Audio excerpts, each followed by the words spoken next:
Presentation is a big part of this. Yeah. Happy Friday, everybody, and welcome into What's New. It's great to be with you again. Thanks so much for spending time with us. Betsy's off on this Friday. Sara Shookman is in her place. I'm Jay Crawford. Sara, a very good Friday to you. Always good to have you in. Thank you. Nice to be working with you. Has this not been like the most beautiful week of the year? So Betsy mocks me because every day I say, this is the most beautiful day of the year. And then the next day I say, this is the most beautiful day of the year. But this week it's really been true. Well, she has, actual scientific measure for that. Yeah. I agree with you. Beautiful day. I live in the moment. In it. Yeah. Well, first up at 5 today, life without parole. That was the recommendation put forth by jurors in the case against Stanley Ford, who was, you'll remember, convicted of killing 9 people in 2 house fires in his Akron neighborhood. Brandon Simmons spoke to jurors who were split on whether or not to impose the death penalty. And he joins us now from Akron. Brandon, good afternoon to you. Yeah, good evening, Jay. Yeah, for those jurors, this is a process that they won't ever forget for the rest of their lives. They spent the last 7 weeks working together, listening to the facts of this case. And at the end of the day, they did decide that Ford should indeed spend the rest of his life in prison without the chance of parole. Now, as you said, last week, jurors convicted him on 26 of 29 counts, saying he is the person responsible for the deaths of Lyndall Lewis and Gloria Jean Hart, who were killed in a house fire he started in April of 2016, and then another house fire in May of 2017, he said, killed 7 members of the Boggs-Huggins family. Now, this week, jurors debated whether or not Ford should pay for those lives with his own, but jurors were split. Therefore, the death penalty was taken off the table. Now, all 12 did agree to life in prison without parole, and while their jobs here are done today and they were able to go back home, this case will stick with them forever. You can't really go through something like this without being changed. These are seeing things in there as things I've never seen in my life, never thought I would see, never thought I would have to see. We weighed the information and we did what we were supposed to do. So I feel good about that. Now, Ford was attentive the entire time as he learned his fate this afternoon in court. And as he left the courtroom, he did give a small wave to the camera, this ending the 7-week process that he's had to spend with jurors. Now, I should tell you that this recommendation today goes to the judge, who will have the final say in what Ford's sentence will be. However, without the recommendation of the death penalty from the jury, the judge cannot impose the death penalty. We'll know what that final sentencing will be coming up later this month, Jay. All right, Brandon Simmons live tonight. Brandon, thank you. Well, a month into the school year, we are hearing from teachers under more stress than ever before, while the Delta wave hits Ohio schools have become a battleground. Nordonia Hills Superintendent told me while he's encouraging his teachers to see past the fear and frustration, he wants to see the state step up. Getting back to school seemed like a blessing after the challenges of remote learning, but Superintendent Joe Clark at Nordonia Hills City School District tells us it's come with all new battles with parents. The love that the teachers used to get for all that they were doing for kids is now turned to vitriol and anger about how dare you take our freedoms away by making us wear masks. We've seen the debate over masks play out in other districts at school board meetings and online. Dr. Clark says they're on high alert after comments like this on Facebook, rallying others to take out tyrant terrorists in our school districts. I think every school district is going through it. It just causes me sadness that people that are dedicated to helping others have come under such attack. Nobody wants to wear masks, but we know that it's the best thing to do because it's keeping kids in school. For September, the district saw 50 positive cases of the coronavirus, but because of the mask mandate, only had to quarantine 46 additional children. Compare that to last year, when on average 25 kids quarantined per positive case. So do the math. If this September happened last year, we would have had 1,200 kids placed in quarantine. This year, 46, because our board took the brave step of requiring masks for our students. Clark has a message for state leaders he says put school boards and administrators between a rock and a hard place. What they don't see is they are tearing school districts apart. But the way that things are currently being handled is being very destructive to school districts across the state of Ohio. Now, Dr. Clark says he thanks his teachers as often as he can. Jay tries to remind them that they are doing good work, and he says he knows they will continue to do great things for the kids, but it is tough. And it's not just masks. There are so many challenges right now, and we've talked about them a lot on this show. You know, busing we've been talking about, so many other issues around quarantine and just getting everybody back up to speed. But you really heard it in his voice today. I mean, this has been a really hard chapter. Yeah, you could almost hear that he's nearing the end of his rope on the divisiveness that we've seen. I thought early in the pandemic that we would see more than anything this bring us together. Because this, you know, whenever we have a common foe, that's when America tends to band together and come together. But that hasn't happened. And if anything, it seems like it's driven a wedge in many of our communities and many of our schools, and it's just really sad to see. Yeah, I mean, he said today, you know, when everyone first went home 18 months ago, they did see a lot of love, but that has sort of transitioned now, and now they're just getting a lot more anger from families. So frustration and anger. All of it. Yeah. Yeah. All right. Well, the state is hoping that new incentives will actually encourage parents to get their kids vaccinated. Today, the state doubled its prize money for the Ohio Vax to School program. Vaccinated kids aged 5 to 25 will have a chance to win scholarships out of a $2 million pot. Our senior health correspondent, Monica Robbins, joins us now with the rules of the game. Hi, Monica. Hey, guys. Rule number one, most important, especially for someone like you, although she's not 5 years old yet. Well, remember, you got to talk to your pediatrician, especially if you have any concerns about getting your child vaccinated. Yes, COVID initially was relatively easy on kids, but the Delta variant changed that, and more kids are getting hospitalized. So for those already vaccinated or starting their first dose, here's what you need to know. It all begins Monday. Currently, the contest is open to all Ohioans aged 12 to 25 who have received at least one dose of the COVID vaccine. But it will be expanded to include ages 5 to 11 if the FDA approves a vaccine for that age group. Students can sign up Monday at ohiovaxtoschool.com or by calling 1-833-4-ASK-ODH. Parents must sign up those 17 and under. Those entered have a chance to win one of 150 $10,000 scholarships or one of 5 $100,000 scholarships. The money will be awarded in the Ohio 529 College Advantage plans and can be used at the Ohio college, university, technical, trade, or career program of choice. Vax-A-Million signups will not transfer over to Vax to School. Students must enter this contest separately. Because they're waiting for vaccine approval for 5 to 11-year-olds, there is no set deadline to enter. They expect to begin drawing by the end of this year. Ohio lottery officials say winners will be pulled in the same style as the original Vax-A-Million contest. The Ohio Department of Health will verify each winner's vaccination status. So where's the prize money coming from? Well, of course, it's part of the federal coronavirus relief fund, similar to how Vax-A-Million was funded. And if we get the vaccinations up, the number of vaccinations up, that's $2 million very well spent. Yeah, and that's exactly what happened with Vax-A-Million. If you'll recall, it was the first 2 weeks after Vax-A-Million was announced. Vaccination rates did skyrocket. Yeah. Then they went back down. They did. Yeah. So before you go, I read a blurb today about a Merck drug that is showing promise as a treatment for COVID-19 patients. What can you tell us about that and when it might be available? yeah, this is really good. Merck is actually ahead of the pack with its new antiviral and says its experimental pill reduced hospitalizations and deaths by half in people recently infected with the coronavirus. And Merck said it will soon ask health officials here in the U.S. and around the world to authorize the drug's use. They'll ask for emergency use authorization here in the States. But of course, you know, by the time that happens, it's not going to be available for a couple of months. But I keep saying Pfizer has one too, similar to it.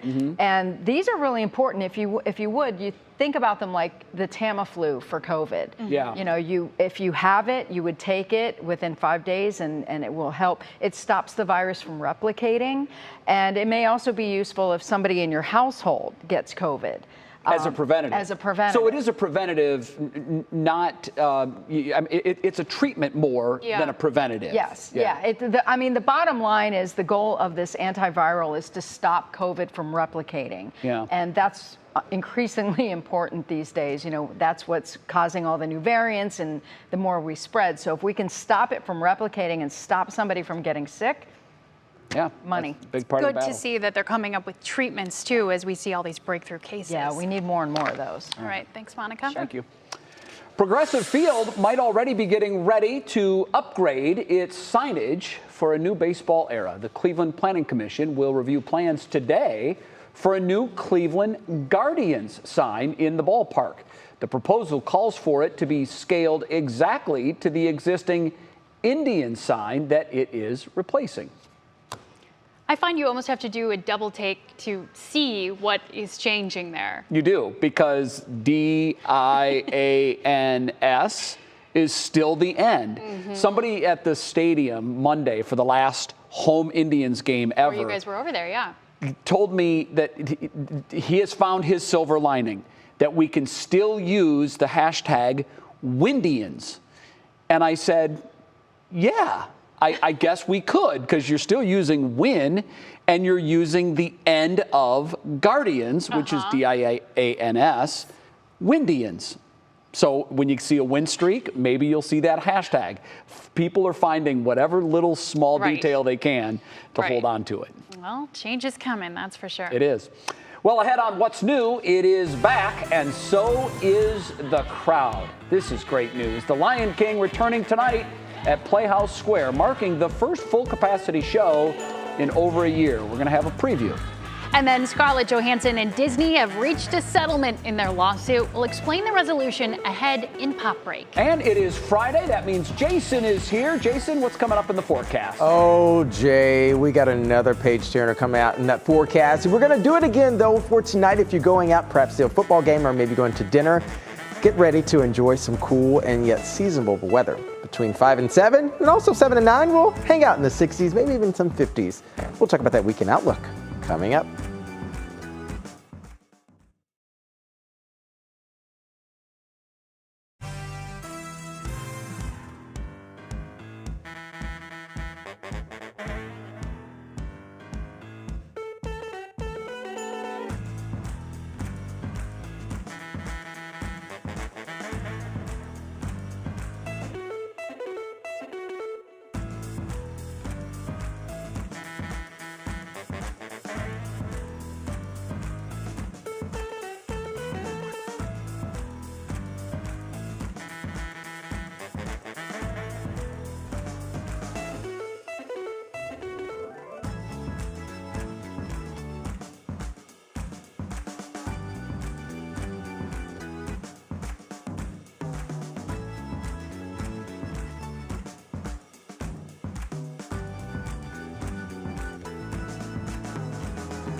Wow, Sarah, this is an exciting weekend for theater fans. Every time I hear that, too, by the way, I get goosebumps. That is some of the best music ever made. The Lion King opens today. This is Playhouse Square's first Broadway series since the pandemic shut down productions last March. Yeah, Wow. I know. It is amazing. And you see the costumes and everything. Getting the shows back on the stage has really been a juggling act for everyone involved. It really has been sort of a chess game mixed with a jigsaw puzzle to get the shows back on stage. You understand. And if you want to go, you will have to be fully vaccinated, wear a mask, and all transactions are going to be cashless now. Tickets are still available online. The show is here for 2 weeks, and I think it's always such a popular one. So amazing to see on stage. And they chose to start here. This is the traveling group that's going to go across the country, but the first show's here in Cleveland. Yeah, it's a huge thing for us to have that. It's been so long, really. When I remember the mood in the newsroom on the day it was announced that they were shutting down production of everything. And that's when, I mean, if you didn't know it was serious before, you knew it was serious then. And it's been such a challenging year and a half, really, since that point. And Lion King and that number in particular is sort of a celebration, this circle of life. And I think there is some synergy to that because as this comes back, it's almost like, yeah, we're back and hopefully the variants are tamped down now and we can get back to our fully normal lives. Very poetic, Jay. I like it. Well, every once in a while, Sarah. I don't want to make a habit of that. We thought you were just a sports guy, you know, but no. I am really at heart. I don't know. I don't know about you, Jason, but I can't get enough of this weather, and apparently Sarah's a big fan of it too. You know, here they tell us, Jay, that we're the storytellers when it comes to the forecast, but you know, like Sarah, I think you did a pretty good job there. Well, thank you. Very, very poetic there. Thank you. Blue skies all around. It has been so nice, Jason. You know, guys, it has been absolutely amazing. I like to call the weather a showstopper because that's what it's been. Those pretty blue skies we've been enjoying here all across Northeast Ohio, evident that high pressure is in control. So let's dive into that forecast and tell you exactly what's going to be happening for the rest of the evening into the overnight here. A slow but steady fall in terms of our temperatures going from the 60s down to the 50s, and we perhaps could have some 40s moving in well down to the south inland here across Northeast Ohio. But look at where we are right now. Variable winds in and around the area down to Worcester and also Mansfield at this area, and as well as down near Dover with a light wind only about 3 miles per hour. But overall, hey, I know you're enjoying the fall feeling out there with temperatures in the low 70s and even some 60s back up towards Ashtabula. So let's talk about our weather pattern that we have currently. And as we look ahead off of our front bumper, what is to come right now? So we have a huge ridge of high pressure in place right now that is throwing a lot of north southerly winds coming into the region here. So taking those southerly winds, pushing them north, elevating our temperatures slightly above the normal for some. But as you can see here, we still have an area of low pressure, the parent one up to the north across the Great Lakes there. And then also this one is going to be heading towards our region over the next 24 to 36 hours. That ridge of high pressure is really going to be moving out of the area, allowing for the next weather maker to come in. Those fast moving jet winds is really kind of throwing all of this energy back towards our direction, and that's what we have our eyes on as we head towards the latter portion of the weekend. The start of it, though, is going to be quite remarkable, just like today. And as we look towards 24 hours from now, that's when you start to increase the cloud cover across the region. So let's move the clock forward here around 11 a.m. Notice we still have mainly clear skies here into the evening hours. If you want to go out for a dinner, perhaps 5, 6, or even 7 p.m., you'll be A-okay. It's not until the late evening you start to see some of our far western counties start to work in some of that moisture. Even midnight hour, some light to moderate rainfall. And then boom, that's when the energy really ramps up here. That low gets cut off from that frontal boundary and throws a lot of moisture back into the region. That goes forward from Sunday morning into Sunday afternoon, Sunday evening, and even perhaps even into the overnight.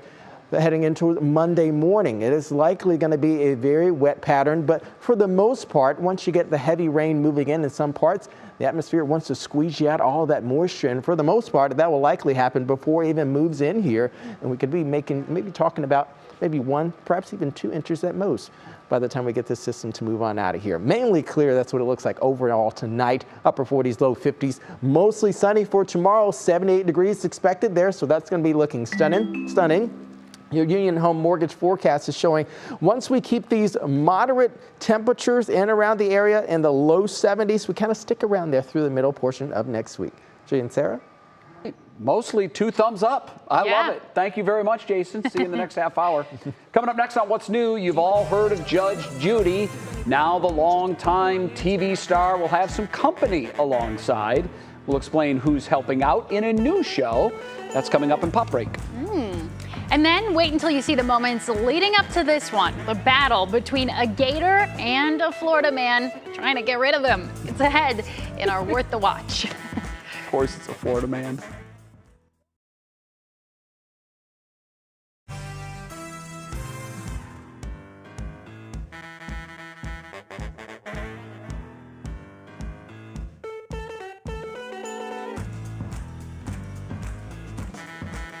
Yes, Al.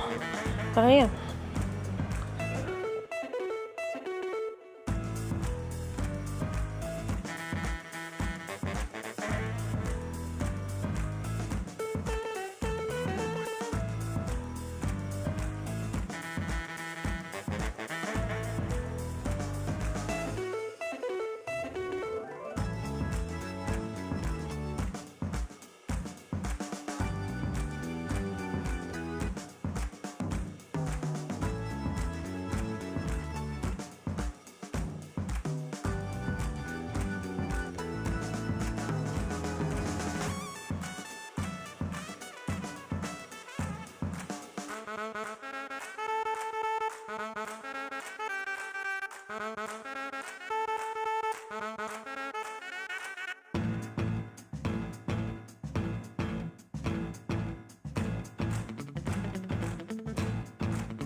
Well, there it is, that iconic music. That means we're all about to get smarter when it comes to entertainment news. Time for Pop Break. Yes, and we count on Kira Cotton to bring us up to speed with all of the top headlines from the entertainment world. I'm going to try my best.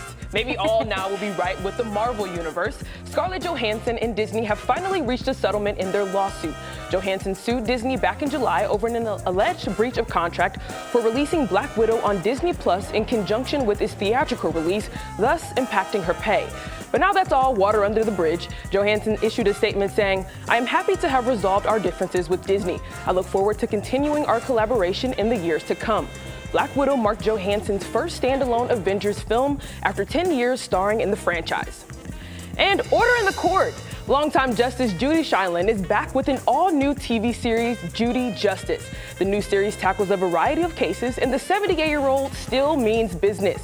But she's not alone. She'll be joined by bailiff Kevin Rasco, court stenographer Whitney Kumar, and law clerk Sarah Rose, who is also her granddaughter. The move comes after her syndicated program, Judge Judy, ended back in July after 25 seasons. Judy Justice premieres November 1st on IMDb TV. And after all these years, Eminem is still a fan of his mom's spaghetti. So much so that the longtime rapper opened a restaurant by the same name in his hometown of Detroit. Mom's Spaghetti hosted its grand opening this week, and the first group of fans were surprised to be served by Eminem himself. With a modest menu, the restaurant offers spaghetti with vegan or traditional meatballs, and a spaghetti sandwich.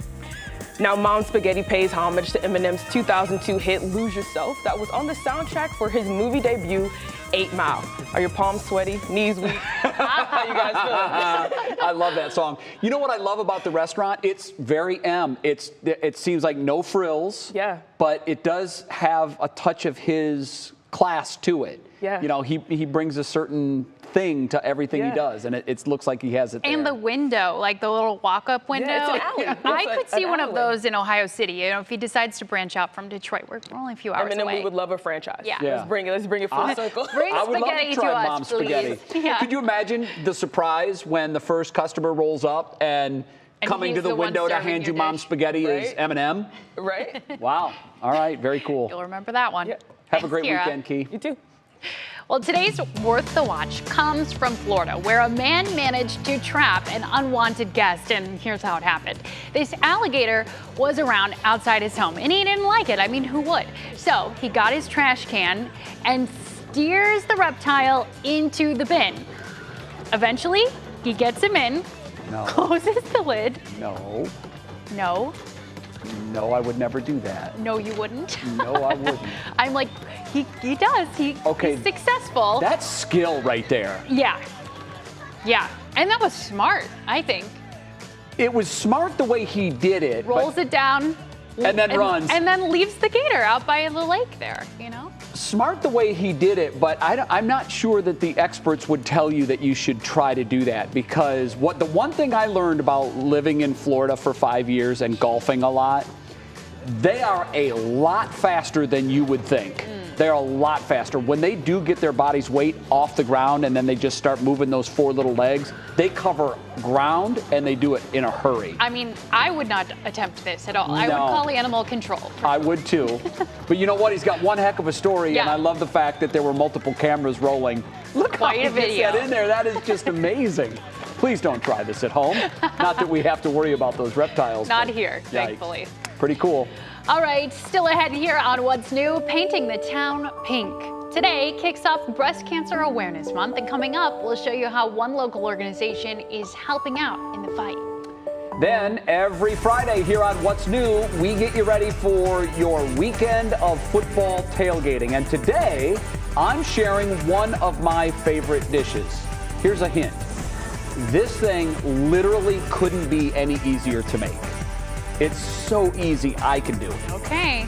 We'll tell you about it in the second half hour of What's New coming up next.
And now, live from WKYC Studios, this is What's New.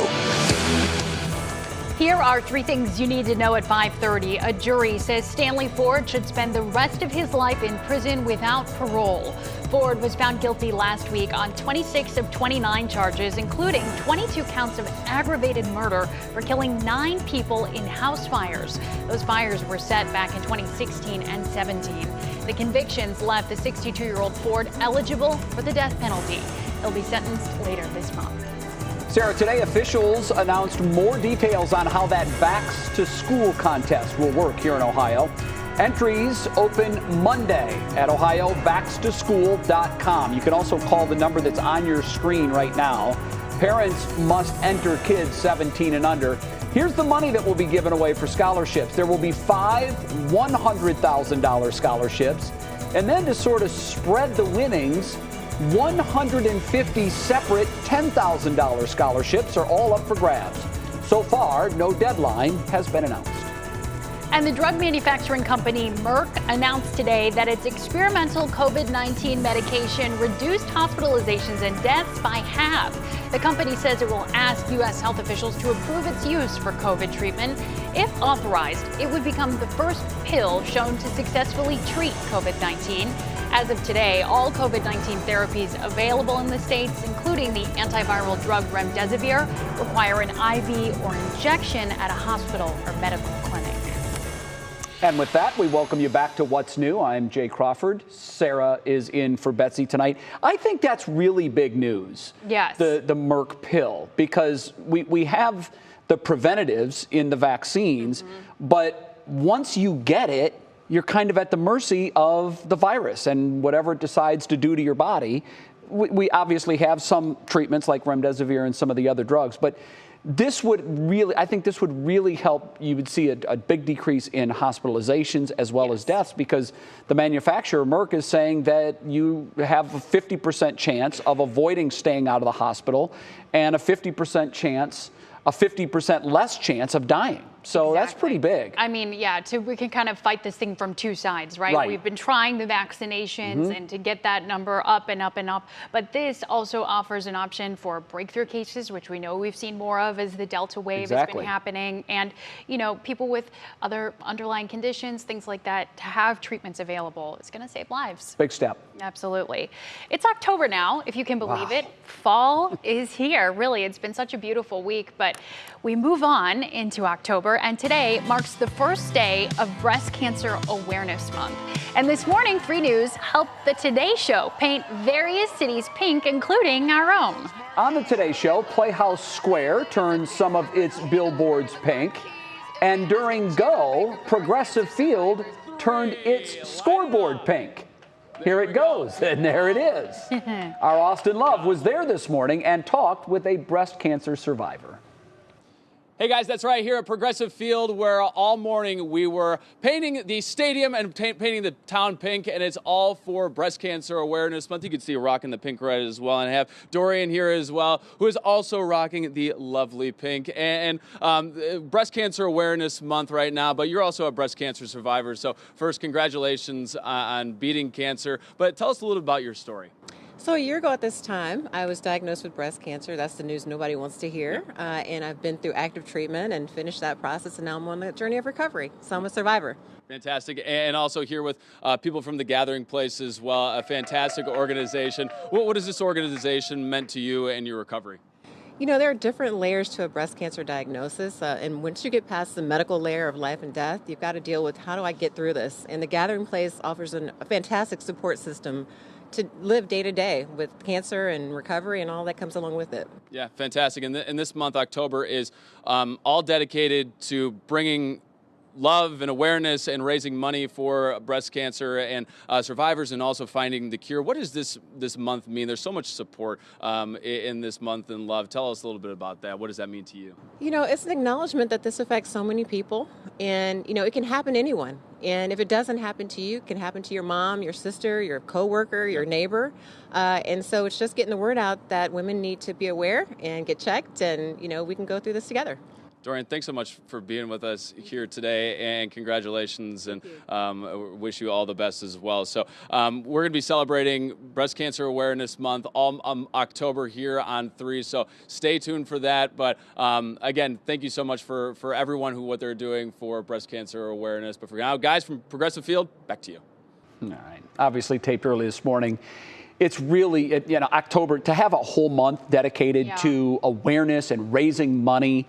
This has been a fight that, odds are we all know someone that's been impacted by it. Yeah. And so to have that 31-day stretch where the spotlight is burning hot on research and raising money for that cause, couldn't be a better thing. Yeah, I love to see all of it. We do so much talking about cancer awareness. We just finished with Belisano. I think with breast cancer in particular, and women, you know this, and even if you're not doing it right, there are so many treatment options out there, but also you gotta be doing the monthly exams. You gotta do the mammograms, because those are the things that really save lives. You just have to make them part of your routine. Obviously, the earlier you're aware that you're in that situation, the much better chance you have of surviving it. This month is really about raising awareness and education about the disease and early detection as well. But companies use it as a way to raise money by marketing the color pink. It's called pink washing, and during the month of October, a lot of companies do this, Sarah, to try to make more money. And this is discouraging to hear for sure, but online or in store, seeing a pink ribbon or the color pink on something that's not usually pink, well, it doesn't always mean the money is being donated to the cause. In fact, the pink breast cancer ribbon isn't trademarked, so anyone can use it. I think you need to be very careful. Sometimes the business will be asking you to round up. Sometimes the business will be asking you to make a specific dollar donation. You need to ask questions. Some of the questions you should ask. What charity are the proceeds going to? Exactly how much of that money will be going to charity? And how will the charity be benefiting from the donation? Those are important things to know. Absolutely. And if those answers seem a little sketchy or you don't get the answer that you want, well, you might want to spend your money on something else. Marissa Sines has more coming up on this story at 6 o'clock. You do have to be careful, and it's hard to trademark a color. And it's sad, but whenever there is a money-making opportunity, there oftentimes goes with that exploitation.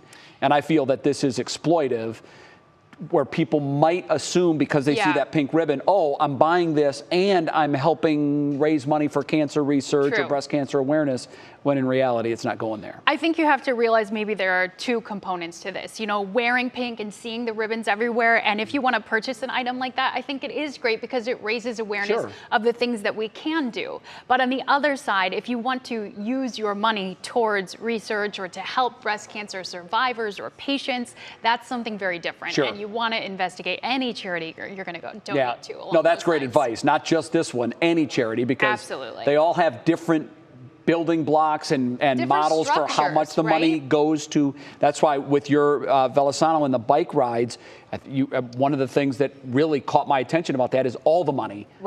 100% of donations go towards cancer research. It's hard because they usually have some kind of overhead, right, that they have to fund. But in the case of Belisano, they actually use company donations to do that so that individual donors aren't paying those costs. Yeah, very smart. All right, at the top of the hour, we were talking about the Vax to School program, and I'd said, here's the number on your screen. Well, there was a technical glitch. You didn't see that number.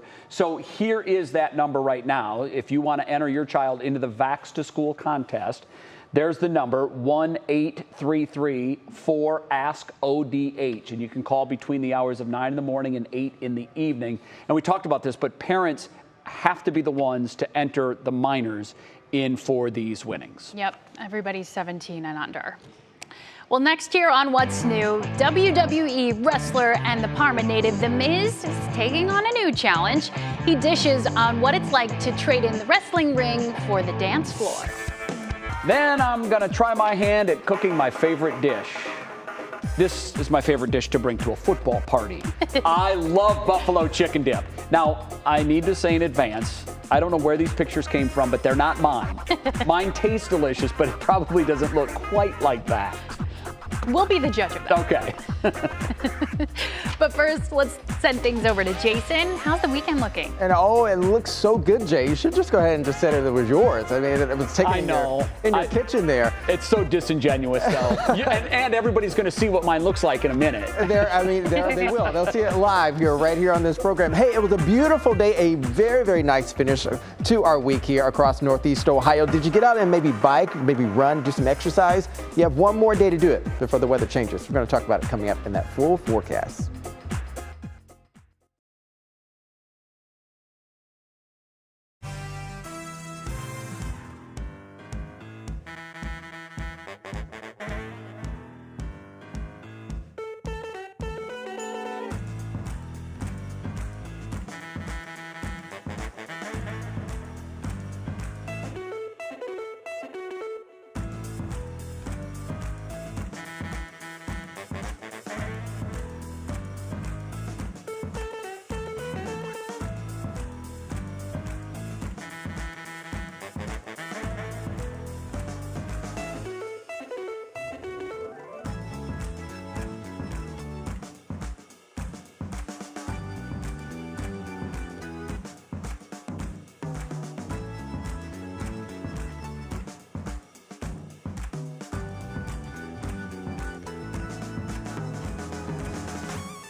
.43 now on this Friday night, and I know everybody's thinking about the weekend, Jason. That's the only thing that's on my mind. Weather like this, Sarah, just makes it so difficult to come to work, but I know we have to do it. So we can bring everybody else, you know, all these important and good weather news. Absolutely. Hey, and let's talk about the weekend, what that looks like. Certainly, if you have some plans on the docket, hey, just go ahead and keep those there. And we're going to time out exactly what you can keep on and what you may or may not need to take off. 74, that's what we did today here in Northeast Ohio, my friends. It was an absolutely stunning day. And our temperatures right now are slowly starting to come down just a wee bit. You can see there 68 degrees right now at the Cuyahoga County Airport, Ashtabula at 69, 70 for our friends over in Youngstown, and 70 down in Worcester at this hour. We'll have a slow but steady slide down into the 60s later on this evening into the overnight. But as of right now, our area just looks absolutely beautiful. Clear skies, a ridge of high pressure is in control, where you have that subsiding air from the upper levels of the atmosphere. And normally we want to keep that around a little bit while longer, but you already see here a couple areas of low pressure are just making a beeline towards our region here. That ridge of high pressure you can see there in place right now, mainly towards the east of the Mississippi. Behind that, we have a couple areas of low pressure that will likely make their way right towards the Ohio River Valley, which is what we're tracking. Your national hour-by-hour forecast from the Design Mart is showing that we're going to have increasing cloud cover late Saturday into the early evening. So again, that's where the final day that we have for any sort of outdoor activities. Even towards dinner time, I think we'll be A-okay. It's not until the overnight hours that we start to really increase that cloud cover and also also bring in some of that shower activity. Let's see here. Stopping the clock at 6 p.m. Notice showers already entering the Buckeye State from areas west. And then once that cutoff low begins to move on in, we start to squeeze out the sponge and we start to get some more rain showers headed on our way. Some of it could be a little bit heavy. It's not going to be an all-out washout by any means, but notice even on Sunday surface is going to be a really bit of dicey here commute for many of us here in Northeast Ohio, and it's going to be that on and off again shower activity as that upper level low is not going to move at all, and there could be some claps of thunder there to follow its suit as well. How much rainfall we're expecting, where the drought monitor is really not showing that we need it much, but some of it's going to be training over areas certainly out towards the west over sort of I-75, and even 71 and 77 could pick up some moderate to heavy rainfall. As I said before, with the drought monitor, hey, not doing that bad. A couple areas there are a little bit dry, but again, that is seasonable for this time of year. Look at this, the Union Home Mortgage 7-day forecast showing that we remain elevated above norm even through early next week. Upper 50s into the overnight, low 60s and 70s in the half of the day. High pressure moves back in towards the middle of next week, and then we'll have a little bit of a rainy pattern towards the end. Jay? Here's something very new. WWE superstar and Parma native Mike "The Miz" Mizanin is stepping out of his comfort zone and onto the dance floor. He's doing this on season 30 of Dancing with the Stars. He talked with our very own Stephanie Haney on her 3 Things to Know podcast about how this will be different, not just for him, but also for his fans who probably have a certain level of expectation of what The Miz brings to the show. Stephanie joins us now. Stephanie, good afternoon to you. So how is The Miz doing so far? How's this going? You know, it's different for him for sure, but he is doing all right, Jay. I have to say, you know, we think of the wrestling as a little bit of a dance, but this is different for him for sure. You know, for one thing, he told me it's a lot more fluid and loose than he's used to being. But he has got a great partner to help him through it. He's partnered up with professional Latin ballroom dancer and choreographer Whitney Carson. And this week they danced the tango, and Mike did pretty well. But he told me he's shocked at how stacked the competition is with so many celebrities with dance backgrounds, including Canton native and talk show host Amanda Klutz. Still, he is hanging in there with the best of them. And even after what he seemed to think was a rocky start on week 1 with the cha-cha, he said he felt pretty good about it, but after seeing the other celebs, he clearly has a lot of catching up to do. But the dance moves aren't even the hardest thing, in his opinion, about being on the show. Here's what he told me is kind of tricky for him. Here's the hard part about being on Dance with the Stars. You need people to vote for you. For the past 16 years, I have been the most egotistical, arrogant jerk on WWE. Like, that is what my character is. He will cheat to win. But the thing about it is, I think people get it. And my show, Ms. and Mrs., has really been able to, I've been able to show, like, my family, my, like, insights of what it's like to be a WWE superstar, a husband, to be with my wife, to be with my children. So, yeah, I hope to just show a little bit more Mike from Parma, Ohio. I'll tell you what, Jay, what comes along with Mike from Parma is adorable. He posted this on Instagram this week. Those are one of his little girls. He writes that the best part of being on the show is how his daughters are now asking him to dance with him every day. Aww. They see how hard he's working. They want to help him do it. And it is a really stark difference from The Miz, who we're all used to seeing in the WWE universe. He also told me that even though his wrestling character is known for pranks, he's not doing any of that on Dancing with the Stars because he doesn't want to throw anyone off their game, and he wants to beat everyone at their best. That is certainly very noble of him. Yes, he does seem to be sticking to that. All right, so they'll do a lot of dances, particularly if he lasts a while on the show. Is there one dance over all the others that he's most looking forward to or perhaps most nervous about? I asked him that exact question, Jay, and he told me that he cannot wait for the Paso Doble. He says he hopes he makes it that far into the competition because it's aggressive. So maybe he's a little bit channeling The Miz there. Well, that might be right up his alley then, the aggressive dance. All right, what's the easiest way to follow the podcast? How can they watch it? The simplest way to find it is just go to wkyc.com/3thingstoknow. It's right there, linked for all your podcast platforms and also the YouTube channel. All right, The Miz in a different avenue. It's interesting, very interesting. Stephanie, thanks. Have a great weekend. Thanks, Jay. You too. Well, tomorrow night, WKYC flips the script for 11. Tune in for the Saturday Social with Mike Pohl, just before the season premiere of Saturday Night Live. It is right here at 11 tomorrow night on WKYC. Still ahead here, a man from Massillon is now a Guinness World Record holder. We'll explain his milestone in a moment and show us something good. No, that's an incredible story. Then it's almost time to tailgate. We're back with the snacks on What's New as I whip up my favorite football dish. I can't wait.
good at it. It is time to ready.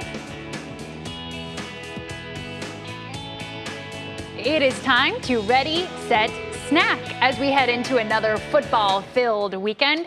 You have been teasing us with this treat all show, so here we go. We've been showing these beautiful pictures of this prepared chicken dip, this buffalo chicken dip that looks a little bit better than mine looks. But, you know, I'm most intimidated people, now. I know, I can speak for most people at home. We have been to the party where the buffalo chicken dip doesn't look like we saw in the pictures, and we still want some. It tastes so great, it's okay. yeah. And this is so easy to do.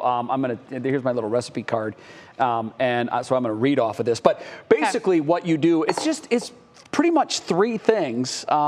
You take the chicken, and I've halved this because I made some already that we'll try later that's already been heated and baked and all of that.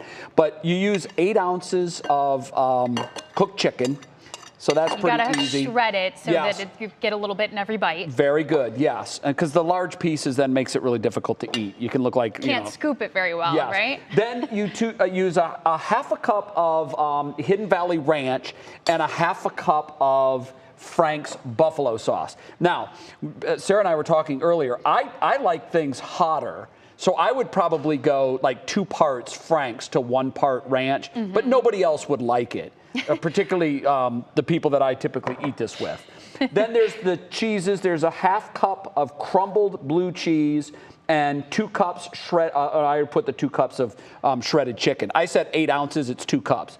The 8 ounces is the cream cheese, and then it's got that crumbled cheese in there too. Yeah, the blue cheese on top there. Now, obviously, this is not going to mix up very well because the cheese is not at room temperature. Yeah, your cream cheese has to be soft enough to get it to really combine And you know, my wife warned me about this. She said, leave this out all day or it's going to be clumpy and frozen. And Tracy, you see what happened. See here, this is not what you want to eat, okay? So all of that being said, those are the ingredients, and we had them up on the screen as well. We do have, and my wife made this, so I know that this is good and mixed right. Look at this container. This looks so, you know, this is really cool. Yeah, it keeps it warm. For 6 hours. Wow. Yeah, it's like a thermos. And what you do before you put the dip in there, you put really hot water in it to acclimate the temperature. Cool. Then you dump the water, and then you put the dip in there. So this is what it looks like. And I don't know, I guess that's not terrible. No. It doesn't look quite as good as the pictures that we were showing before. But you do this, you bake it at 350 degrees for about 20 minutes, and then you serve it. So let's give it a shot. And you can be honest with me now. If you don't like it, that's okay. You can say that it's horrible, it's the worst thing you've ever eaten. Oh no, broke my chip. That's like, you're not even allowed to go back in. Yeah, not warm anymore. So No, but that's not an endorsement of this. perfect amount of spice. The mixture's good. Yeah. Okay. Yeah, half and half. I ranch, enjoyed Frank's. that. Okay. Yeah. Very good. And then there's the picture of, I don't know what they're doing to theirs, but I think really that good. one's got a little melty cheese on top. It does. Thanks, Jay. We'll You be right bet. back. Yeah. Oh, okay. I'm gonna eat more.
Our show is Something Good is excellent. Zion Clark's a young man from Massillon, Ohio. He's now a Guinness Book of World Record holder. Fastest human on 2 hands.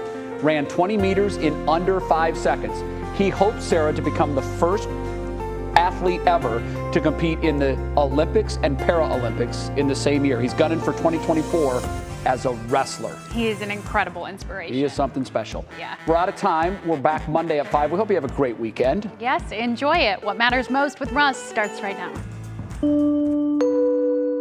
Now at 6, jury's decision. Unanimously find that a sentence of life imprisonment without the possibility of parole. Convicted killer Stanley Ford learns his likely fate for the arson deaths of 9 in Summit County. Brandon Simmons has reaction. Also,